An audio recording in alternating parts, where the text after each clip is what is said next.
Ministry of Justice and Correctional Services. O my people, listen to my instructions.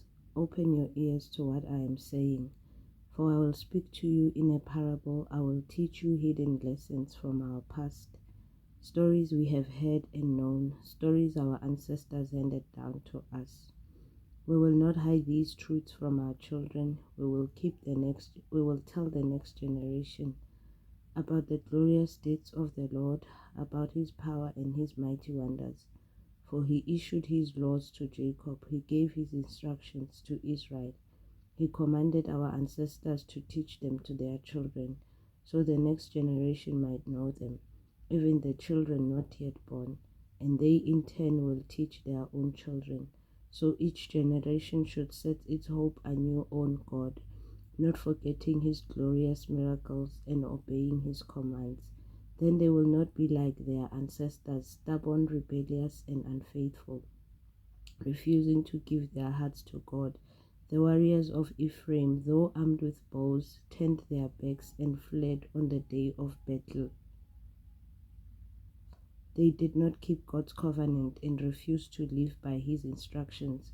They forgot what he had done, the great wonders he had shown them, the miracles he did for their ancestors on the plain of Zon in the land of Egypt. For he divided the sea and led them through, making the water stand up like walls. In the daytime he led them by a cloud, and all night by a pillar of fire. He split open the rocks in the wilderness to give them the water as from a gushing spring. He made streams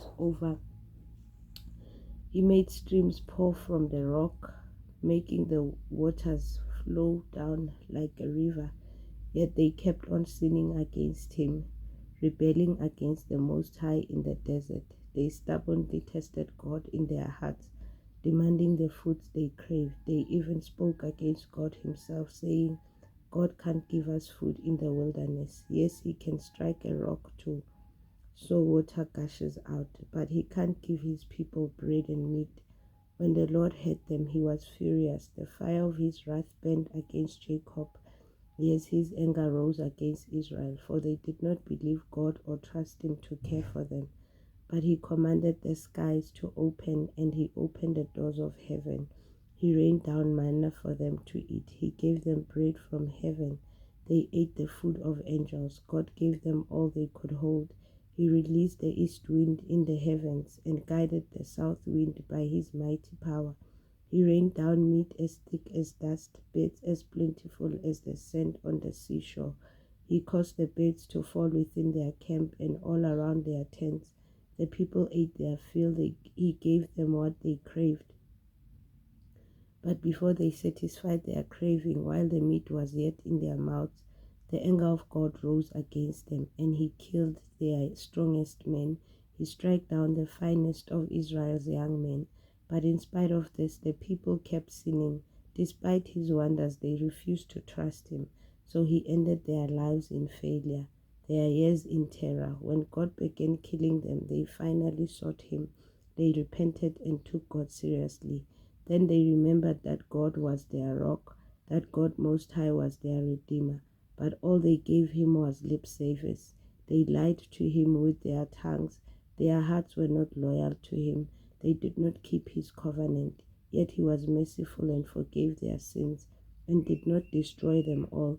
Many times he held back his anger and did not unleash his fury, for he remembered that they were merely mortal, gone like a breath of the wind that never returns.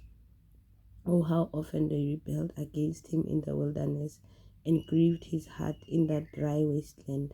Again and again they tested God's patience and provoked the Holy One of Israel. They did not remember his power and how he rescued them from their enemies. They did not remember his miraculous signs in Egypt, his wonders on the plain of Zoan, for he turned their rivers into blood so no one could drink from the streams. He sent vast swarms of flies to consume them and hordes of frogs to ruin them. He gave their crops to caterpillars. Their harvest was consumed by locusts. He destroyed their grapevines with hail and shattered their scambo freaks with lead. He abandoned their cattle to the hail, their livestock to bolts of lightning. He loosed on them his fierce anger, all his fury, rage, and hostility. He dispatched against them a band of destroying angels. He turned his anger against them. He did not spare the Egyptians' lives, but ravaged them with plague. He killed the oldest son in each Egyptian family, the flower of youth throughout the land of Egypt. But he led his own people like a flock of sheep, guiding them safely through the wilderness. He kept them safe so they were not afraid, but the sea covered their enemies. He brought them to the border of his holy land, to this land of hills he had won for them. He drove out the nations before them. He gave them their inheritance by lot. He settled the tribes of Israel into their homes.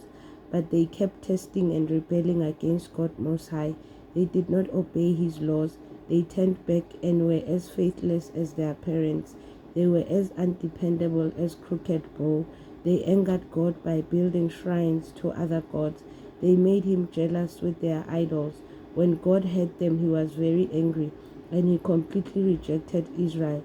Then he abandoned his dwelling at Shiloh, the tabernacle where he had lived among the people. He allowed the ark of his might to be captured. He surrendered his glory into enemy hands.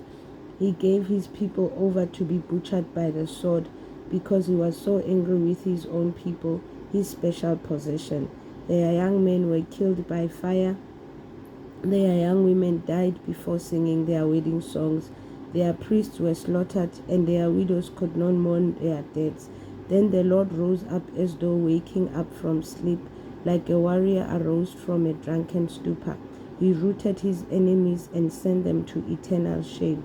But he rejected Joseph's descendants. He did not choose the tribe of Ephraim. He chose instead the tribe of Judah and Mount Zion, which he loved.